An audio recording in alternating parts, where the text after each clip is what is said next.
Assalamualaikum warahmatullahi wabarakatuh. Kembali lagi di channel Radio Horor. Untuk kisah kali ini ada sebuah cerita dari tulisannya Neneng Dewi NS. Dan untuk kisah kali ini sebuah kisah lanjutan dari Ki Jalu yang berjudul Jalan Terjal Pertobatan Sang Dukun Santet. Sebelum kita lanjut ke ceritanya, tekan dulu tombol like video ini dan jangan lupa tekan juga tombol subscribe channel ini. Nyalakan juga lonceng notifikasinya agar tidak ketinggalan cerita-cerita lainnya. Dan buat teman-teman yang belum mengikuti cerita sebelumnya dari Dukun Sakti Ki Jalu, nanti silakan saja klik link yang ada di kolom deskripsi. Dan seperti apa untuk lanjutan dari kisah ini, langsung saja kita masuk ke ceritanya. Setelah beberapa waktu lalu mengalami kekalahan saat melawan Miftah, Nindi dan Selin yang dibantu oleh Kyai Askara, kakek buyut Miftah, Ki Jalu pun memutuskan benar-benar ingin bertobat. Apalagi setelah terkuak semua fakta yang selama ini tersembunyi dari Kyai Askara, bahwa Turangga si Raja Iblislah yang jadi penyebab awal semua kehancuran hidupnya, makin memperkuat tekad Ki Jalu untuk kembali ke jalan Tuhannya. Ketika Nindi dan Selin pamit duluan karena mau pulang kembali ke Bandung, hanya Miftah yang masih bertahan di Pamengpek. Ya karena Miftah harus menyelesaikan dulu tugas KKN-nya sampai selesai. Di waktu senggangnya Miftah juga suka mengunjungi Ki Jalu dan Bu Jamilah di rumah lama Ki Jalu. Namun kini suasana rumah dan lingkungan di sekitar rumah itu tidak lagi seseram dulu. Kyai Askara sudah membersihkan semua aura negatif yang berada di rumah tersebut. Bahkan kedua tulang kaki milik kedua orang tua Bu Jamilah yang sempat dijadikan pijakan mirip tangga, serta kepala mereka yang dijadikan pancang sudah dikubur dengan layak. Bahkan Ki Jalu sendiri yang menggali kuburannya sebagai salah satu bentuk permintaan maafnya kepada kedua mendiang mertuanya itu.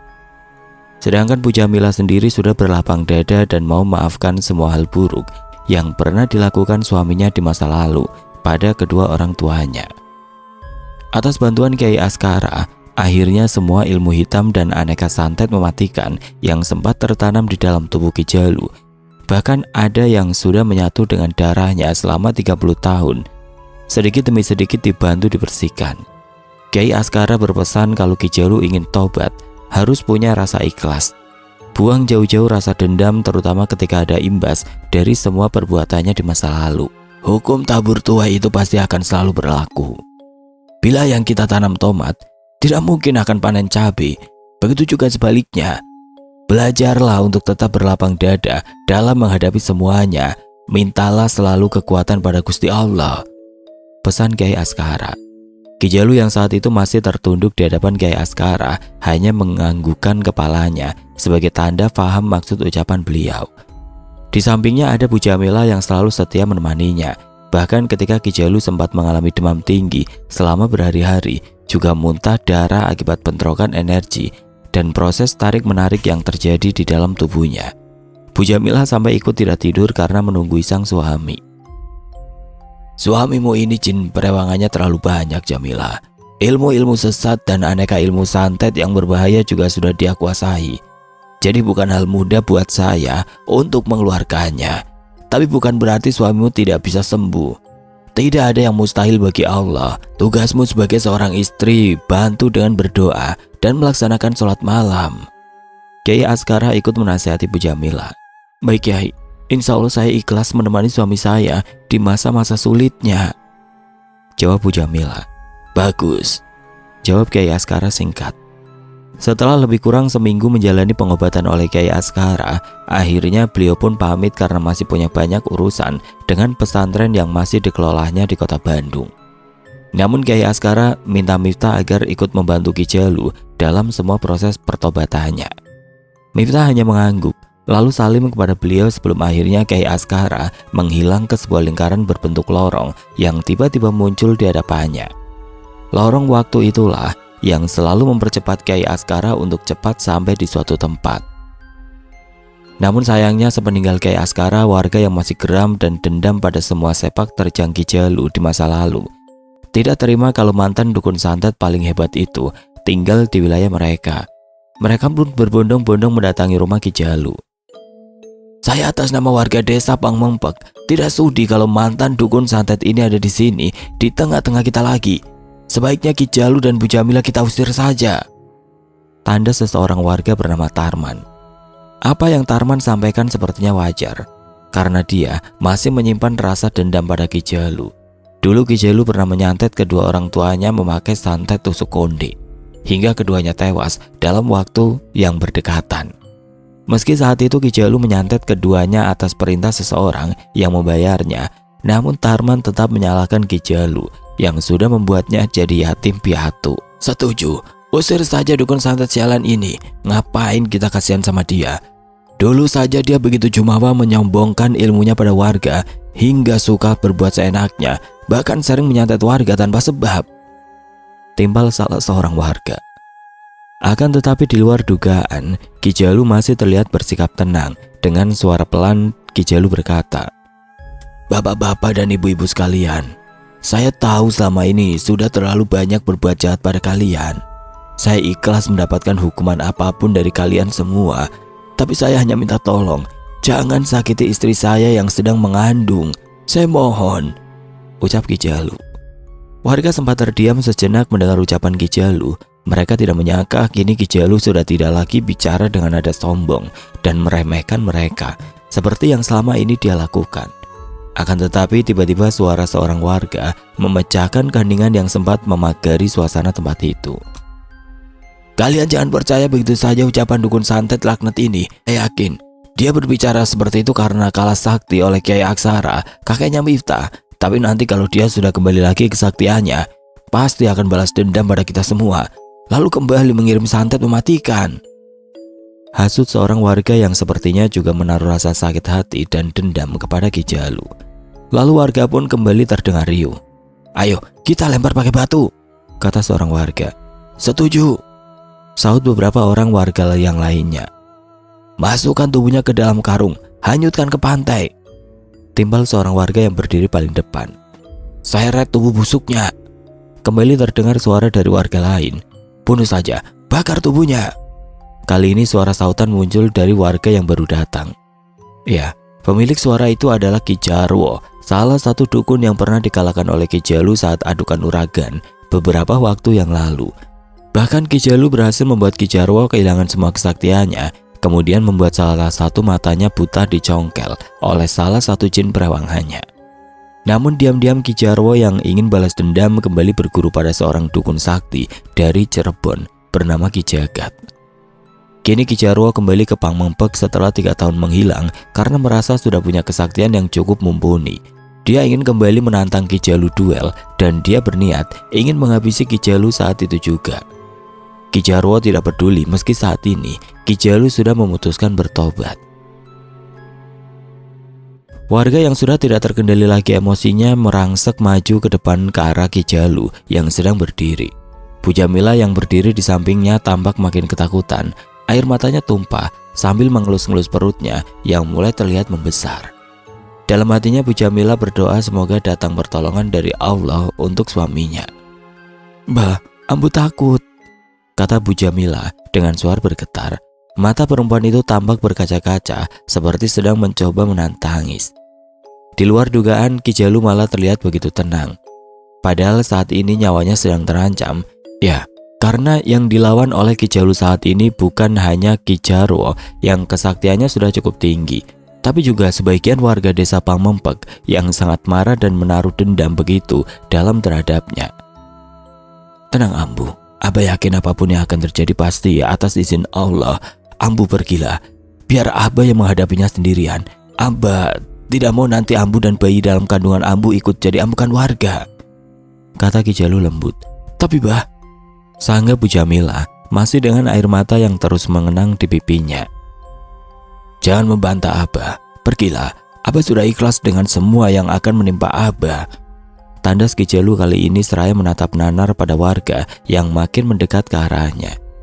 Warga bukan hanya berteriak-teriak memakinya dengan kata-kata kasar yang menyakitkan hati, tapi mereka juga mulai melempari tubuh Ki Jalu dengan batu kerikil, tomat, bahkan telur busuk. Ki Jalu tidak berusaha kabur apalagi melawan. Dia hanya berdiri sambil menundukkan wajahnya dalam-dalam. Mulut Ki Jalu tampak komat-kamit seperti sedang membacakan sesuatu. Bila dulu yang dia baca adalah mantra pemanggil jin-jin perewangan, Kali ini Ki Jalu justru membacakan zikir sebagai tameng penguat batinnya. Tubuh ringkihnya yang sudah mulai dihiasi keriput terlihat mulai kotor dan berbau akibat lemparan tomat dan telur busuk. Wajah dan tubuhnya juga mulai dipenuhi luka-luka akibat lemparan batu kerikil. Tidak ada air mata yang keluar dari pipi tirus Ki Jalu. Tidak ada juga teriakan kesakitan yang keluar dari mulutnya, meski luka di tubuhnya mulai mengeluarkan darah. Bahkan dari kejauhan Ki Jarwo diam-diam mulai melancarkan serangan dengan memakai ajian ilmu hitam yang sudah dia pelajari dari Ki Jagat sang guru di Cirebon. Namun yang diserang Ki Jarwo bukan hanya Ki Jalu, tetapi juga janin yang sedang dikandung Bu Jamila. Ki Jarwo rupanya diam-diam ingin menumbalkan janin buah cinta Ki Jalu dan Bu Jamila tersebut untuk menambah kesaktiannya. Tidak tanggung-tanggung yang dia kirim adalah sosok Ratu Lintah untuk menyedot janin yang dikandung Bu Jamila dari jarak jauh. Ki Jarwo juga mengirim sosok nenek tua berwajah hitam yang dikenal sebagai Nyai Codet karena ada bekas luka goresan yang memanjang di wajahnya. Kedua sosok jin perewangan Ki Jarwo tersebut langsung melesat terbang secepat kilat menuju Bu Jamila yang sedang bersembunyi di balik rimbunya pohon pisang yang agak jauh dari posisinya dari Ki Jalu. Kedua sosok itu benar-benar ingin memanfaatkan kondisi Bu Jamila yang sedang sendirian untuk menyerangnya secara bersamaan. Bu Jamila yang tidak tahan melihat kondisi sang suami terus berteriak histeris minta warga menghentikan aksi main hakim sendiri mereka. Tapi tidak ada satupun warga yang peduli, apalagi merasa kasihan. Bu Jamila yang tidak sanggup lagi melihat peristiwa yang memilukan itu pun hampir jatuh pingsan. Namun sebuah tangan tidak terlihat tiba-tiba datang menahannya hingga tubuh Bu Jamila tidak jadi ambruk ke tanah. Sosok Nyai Codet dan Ratu Lintah yang sudah hampir berhasil mendekati tubuh lemah Bu Jamila untuk menyerangnya mendadak jatuh terpental secara bersamaan. Kedua sosok jin perewangan milik Ki Jarwo yang punya kesaktian cukup tinggi itu langsung mendelik ke arah sosok Raden Jayaraga, sang penjaga Miftah yang tahu-tahu sudah berdiri gagah berkacak pinggang di depan mereka. Licik sekali kalian berdua. Seorang perempuan lemah yang sedang hamil muda dan tidak punya kekuatan apapun, mau kalian serang dan ambil janinnya secara gaib. Dasar jin kafir rendahan, ucap Raden Jayaraga dengan pandangan menusuk ke arah mereka. Akan tetapi ucapan Raden Jayaraga malah dibalas ejekan oleh Nyai Codet. Jangan bicara sembarangan kau Jayaraga. Setidaknya aku dan rekanku Ratu Lintah tidak sebodoh maneh mau-maunya jadi kacung anak ingusan yang kesaktiannya saja masih level bawah, ejek Nyai Codet. Ratu Lintah yang berdiri di sampingnya ikut-ikutan melontarkan ejekan. Iya, tidak ada gunanya jadi kacung bocah yang biasanya hanya menyusahkan, tambah Ratu Lintah sembari tertawa terkekeh memamerkan giginya yang berwarna hitam seperti arang. Kalian hanya melihat Den Miftah dari sisi luarnya, tapi kalian belum tahu sedahsyat apa anak itu setelah berhasil melewati proses belajarnya. Mungkin cecunguk seperti kalian bisa dengan mudah dilibas, jawab Raden Jayaraga tidak mau kalah. Ya, Miftah saat ini berhubung usianya masih muda, jadi pengalamannya masih belum banyak. Kemampuannya juga masih banyak yang belum terasah. Tapi Raden Jayaraga yakin, suatu hari nanti Miftah akan jadi seseorang yang punya kemampuan mumpuni dan bisa menolong orang-orang yang membutuhkan pertolongannya. Kini tugasnya sebagai penjaga hanya untuk mengawasi dan membantu proses belajarnya Miftah, serta membimbingnya sampai nanti pemuda itu bisa lepas sendiri.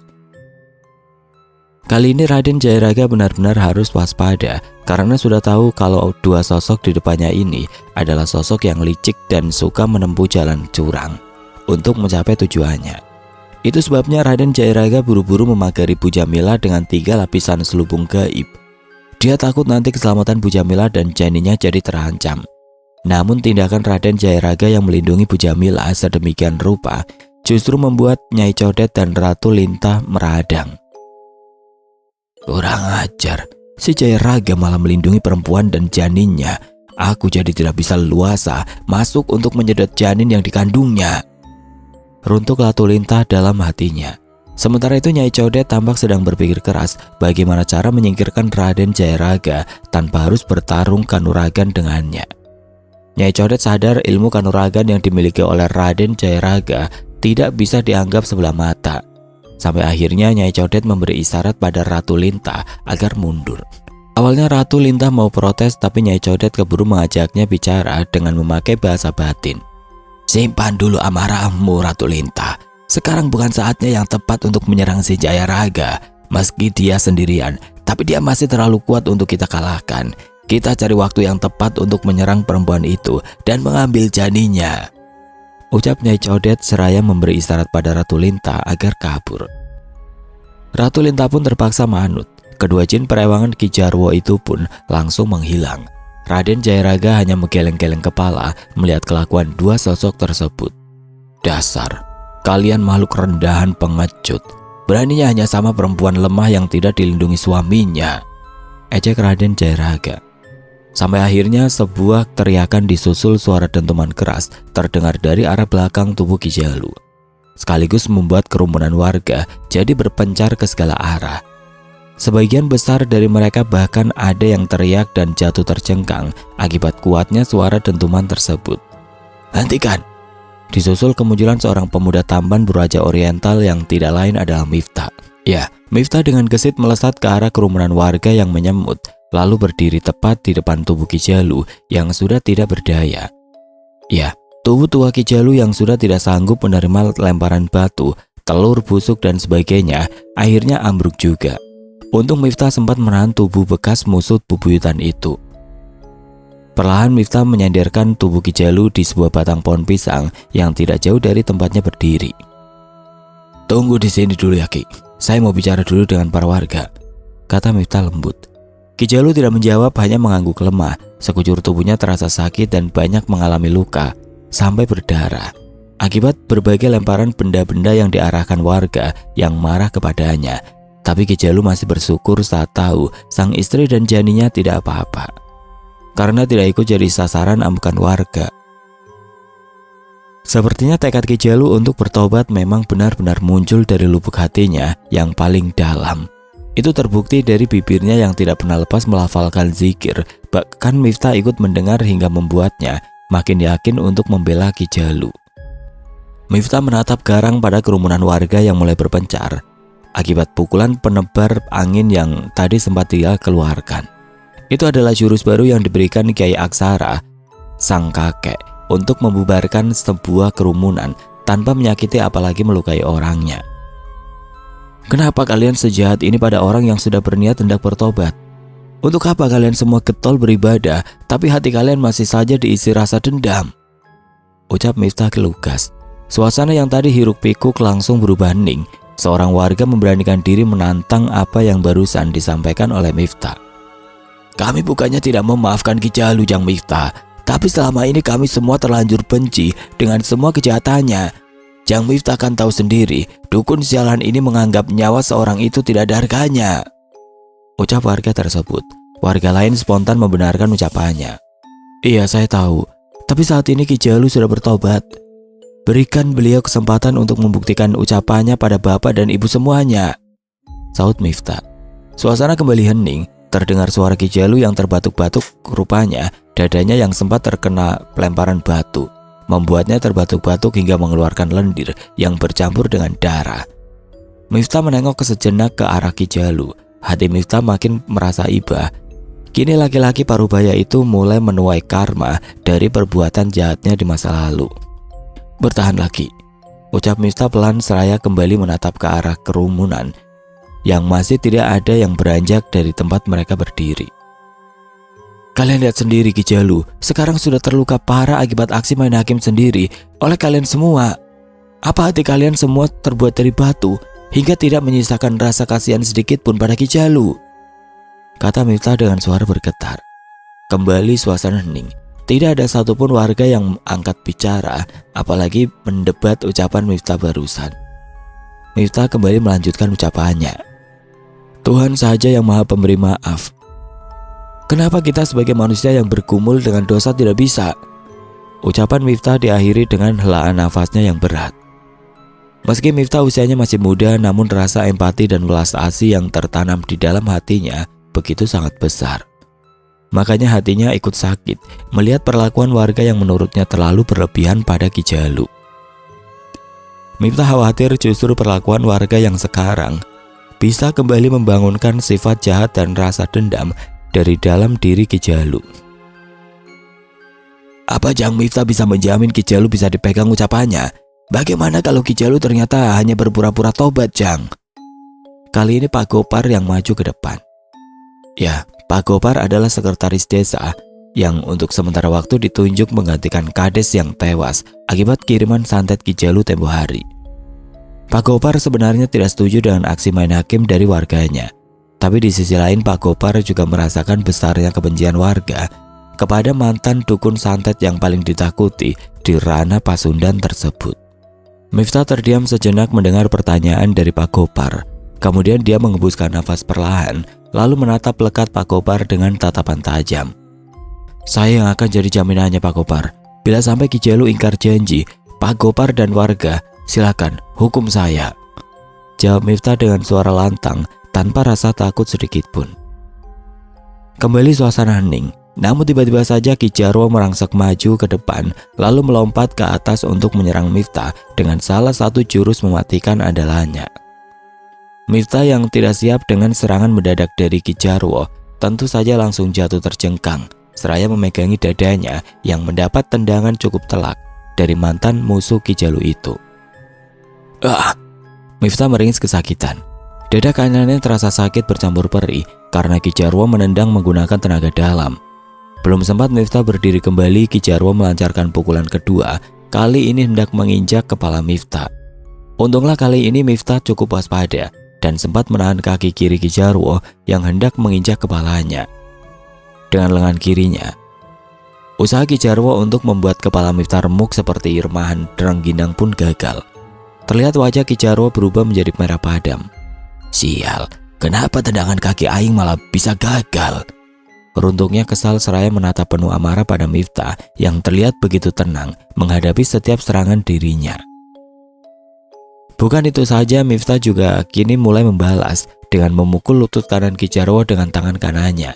Sebagai seorang indigo yang memiliki kelebihan, di telapak tangan kanan Miftah terdapat hanya satu garis lurus yang tidak putus atau yang lebih dikenal sebagai tanda Raja Keling atau siluman lain. Sudah menjadi rahasia umum bila tangan yang ada tanda Raja Keling tersebut dipakai untuk memukul seseorang, efeknya akan sungguh fatal bahkan bisa mematikan korbannya hanya dalam satu pukulan yang diisi dengan tenaga dalam. Namun Miftah yang tahu akan efek dari pukulan tangan kanannya itu sengaja tidak memakai kekuatan penuh. Miftah diajarkan oleh sang kakek agar jangan jadi orang yang dengan gampangnya membunuh atau menghabisi nyawa seseorang. Meski demikian tetap saja dari efek pukulannya tidak main-main. Terdengar suara lenguh kesakitan dari laki-laki parubaya berusia sekitar 60 tahunan itu. Ki Jarwo juga refleks mengeluarkan ucapan sumpah serapah pada Miftah. Lutut kanannya mendadak seperti ditusuk-tusuk pisau belati, saking sakitnya. Kurang ajar, ternyata bocah ini bukan bocah sembarangan. Jangan-jangan tangan kanannya punya tanda Raja Keling. Karena hanya orang yang memiliki tanda itu yang bisa membuat tubuhku jadi sakit seperti ini. Awas kau bocah, aing akan balas serangan maneh. Rutuk Ki Jarwo dengan wajah memerah menahan amarah. Kamu itu siapa sih, kek? Kenapa kakek datang-datang menyerang saya? Tanya Miftah heran sambil menatap ke arah Ki Jarwo dengan penuh kewaspadaan. Ketika Ki Jarwo sempat terjajar beberapa langkah ke belakang akibat pukulan Miftah, dia juga sempat spontan mengalirkan energi murni ke bagian dadanya yang mulai terasa sesak. Kakek tua ini sepertinya memang hendak berniat jahat karena langsung menyerang ke arah jantung. Aku harus lebih hati-hati lagi. Jangan lengah seperti tadi, gumam Miftah dalam hati. Maneh tidak perlu tahu siapa aing, yang pasti aing malam ini akan mengantar maneh ke neraka karena berani-beraninya membela si Jalu. Bentak Ki Jarwo sambil melotot ke arah Miftah. Tanpa menunggu lebih lama lagi, Ki Jarwo tahu-tahu sudah mengeluarkan sebilah keris berwarna hitam. Lalu secepat kilat Ki Jarwo hujamkan keris tersebut tepat ke bagian perut Miftah. Meskipun Miftah sempat menghindar, tidak ayal hujaman keris tersebut sempat menggores kulit pinggang kirinya. Hingga kali ini, giliran Miftah lah yang melenguh kesakitan. Dia baru sadar kalau keris berwarna hitam itu sepertinya sudah dibalur dengan semacam racun, yang mana bila tersentuh kulit Akibatnya akan cukup fatal. Meskipun kerisnya berhasil melukai Miftah, akan tetapi Ki Jarwo sepertinya masih kecewa sebab yang dia harapkan perut pemuda itu akan robek terkena hujaman kerisnya. Sialan, bocah bau kencur ini malah berhasil menghindar dari serangan keris si hideng andalan aing. Kembali Ki Jarwo bersungut-sungut. Lalu dia mengedarkan pandangannya ke sekeliling. Sepertinya Ki Jarwo sedang mencari keberadaan kedua jin perewangannya. Kemana Nyai Codet dan si Ratu Lintah ya? Apa jangan-jangan mereka juga gagal menyedot janin istrinya si Jalu? Bisa celaka kalau begitu. Gumamnya dalam hati, keresahan terpahat jelas di wajah Ki Jarwo. Bocah, sekarang aing akui Mane menang. Tapi lain kali jangan harap aing akan berikan Mane kesempatan untuk tetap hidup. Ancam Ki Jarwo menatap tajam ke arah Miftah. Dia melompat ke atas, lalu melesat seperti anak panah yang baru ditembakkan dari busurnya. Kemudian tubuhnya tahu-tahu sudah menghilang di balik gelapnya malam. Miftah tidak berusaha untuk mengejar Ki Jarwo karena baginya hal itu tidak penting. Kini Miftah lebih mengkhawatirkan kondisi Ki Jalu yang masih terluka parah. Miftah lalu berlari ke arah Ki Jalu dan membopongnya ke depan teras rumah Ki Jalu. Tanpa memperdulikan suara riuh warga yang masih pro dan kontra akan keputusannya membela mantan dukun santet tersebut, Miftah lalu membaringkan tubuh lemah Ki Jalu di atas dipan yang terbuat dari untaian bambu. Ki Jalu, apa Ki Jalu bisa mendengar suara saya? Ucap Miftah dengan suara pelan, sementara tangan kanannya perlahan mulai mengalirkan energi murni untuk meringankan rasa sakit dan luka dalam yang dialami laki-laki separuh baya tersebut. Terdengar suara lenguan keluar dari bibir Ki Jalu. Kedua tangannya masih memegangi dadanya, mulutnya bergetar hendak berbicara. Tapi belum sempat satu kata pun keluar, malah lebih dulu muntahan lendir bercampur darah yang keluar dari mulutnya hingga membasahi bajunya. Miftah paham mungkin Ki Jalu masih berat untuk membuka mulut akibat terlalu lemah kondisinya. Jangan paksakan untuk bicara, Ki. Ki Jalu teruskan bersikir dalam hati, biar saya bantu untuk memulihkan tubuh Ki Jalu dengan ramuan yang saya bawa ya, kata Miftah. Seraya mengeluarkan sebuah botol kecil berisi ramuan dedaunan dari Kalimantan yang sudah berbentuk bubuk dari dalam tas pinggang yang dikenakannya. Perlahan Mita membalur semua luka luar yang ada di tubuh Ki Jalu dengan ramuan tersebut sambil mulutnya tidak putus-putus membacakan sholawat. Sesekali terdengar Ki Jalu menimpali dengan lantunan zikir meski dengan suara yang sangat lemah, bahkan nyaris tidak terdengar. Tiba-tiba saja Miftah dikejutkan oleh kemunculan Bu Jamila. Rupanya Bu Jamila sudah siuman dan langsung mencari keberadaan Ki Jalu. Terima kasih banyak ya Jang Miftah, sudah sudi mau membantu ibu dan suami ibu, kata Bu Jamila dengan mata berkaca-kaca. Kedua matanya menatap lekat pada Ki Jalu dengan tatapan penuh kesedihan. Bu Jamila spontan menyusut bulir air mata yang sempat jatuh di pelupuk matanya. Dia tidak mau Ki Jalu melihatnya menangis. Sama-sama Bu. Bu Jamila bantu doa ya, biar Ki Jalu bisa cepat sembuh atas izin Allah, sahut Miftah sambil tersenyum. Bu Jamila hanya menjawab dengan anggukan. Kemudian Bu Jamila beringsut duduk di samping kiri suaminya. Kedua tangannya mulai membelai lembut rambut Ki Jalu yang sudah memutih semuanya. Abah cepat sembuh ya, biar bisa menyaksikan si Utun di dalam perut Ambu nanti lahir dengan sehat dan bisa merasakan kasih sayang abahnya, tutur Bu Jamila. Ki Jalu yang masih terbaring lemah hanya menatap Bu Jamila dengan tatapan sejuta arti. Tiba-tiba saja butiran bening bergulir di pipi Ki Jalu, sesuatu yang tidak pernah dilakukan oleh Ki Jalu selama menjadi suami Bu Jamila. Ya Allah, terima kasih. Engkau sudah memberikan seorang istri yang baik dan begitu tulus menyayangiku, batin Ki Jalu dalam hatinya penuh haru. Meski tidak ada satupun kata-kata yang terucap dari bibirnya, tapi tangan kanan Ki Jalu bergerak perlahan, lalu membelai rambut panjang Bu Jamila. Miftah yang melihat pemandangan itu sempat larut dalam suasana haru. Miftah yang takut akan keselamatan Ki Jalu dan Bu Jamila masih terancam, minta Raden Jayaraga agar tetap menemaninya. Miftah khawatir tidak bisa membantu kesembuhan Ki Jalu sekaligus melindungi Bu Jamila karena kondisi tubuhnya juga saat itu mulai lemah. Ya, energi murni Miftah cukup banyak terkuras untuk membantu kesembuhan Ki Jalu. Belum lagi fisiknya juga letih setelah menghadapi pertarungan adu ilmu kanuragan dengan Ki Jarwo. Tenang saja Den Miftah, Tanpa Den Mifta pun, saya pasti akan selalu menemani Aden, jawab Raden Jayaraga yang juga bisa membaca kegelisahan yang ada di hati Miftah.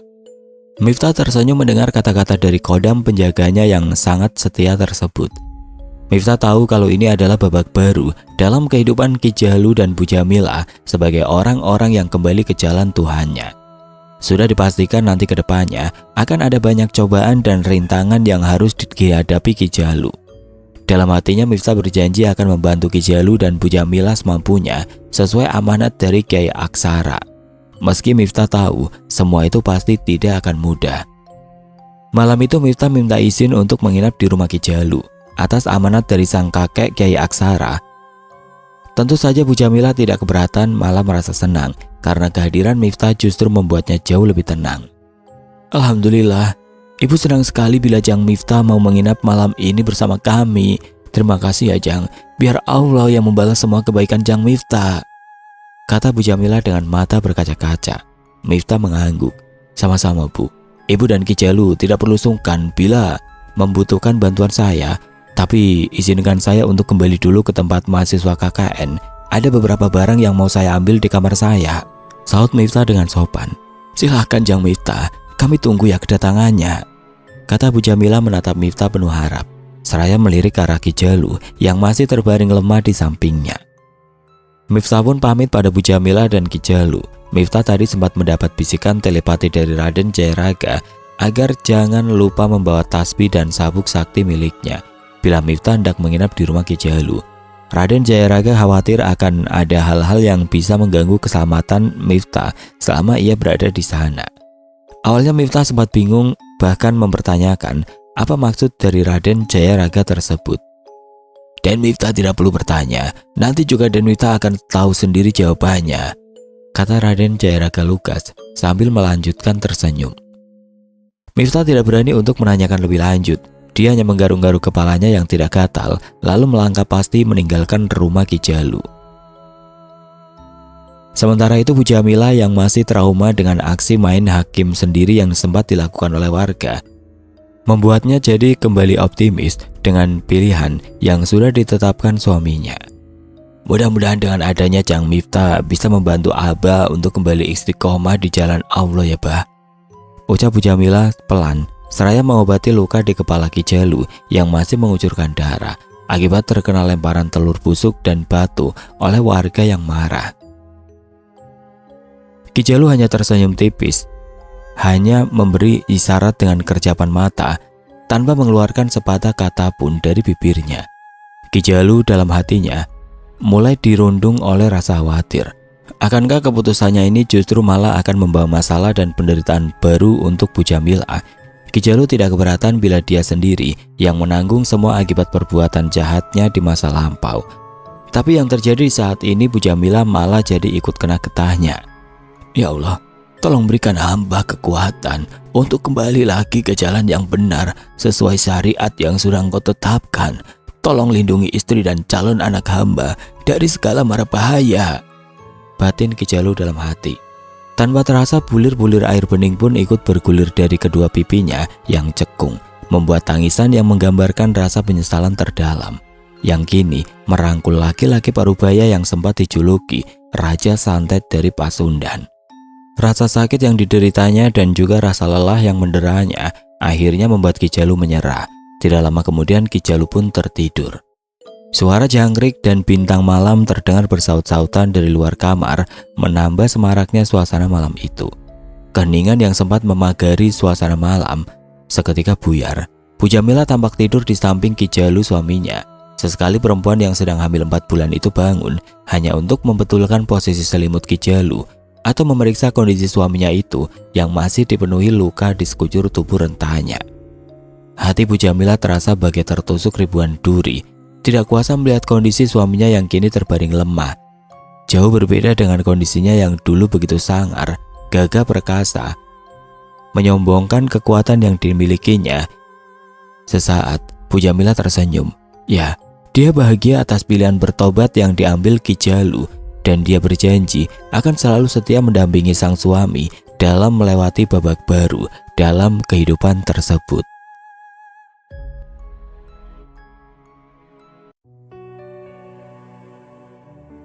Oke teman-teman, sampai di sini dulu ceritanya. Nantikan kelanjutan dari kisah ini di video berikutnya. Dan agar tidak ketinggalan, klik tombol subscribe channel ini. Dan jangan lupa nyalakan juga lonceng notifikasinya. Dan akhir kata, wassalamualaikum warahmatullahi wabarakatuh.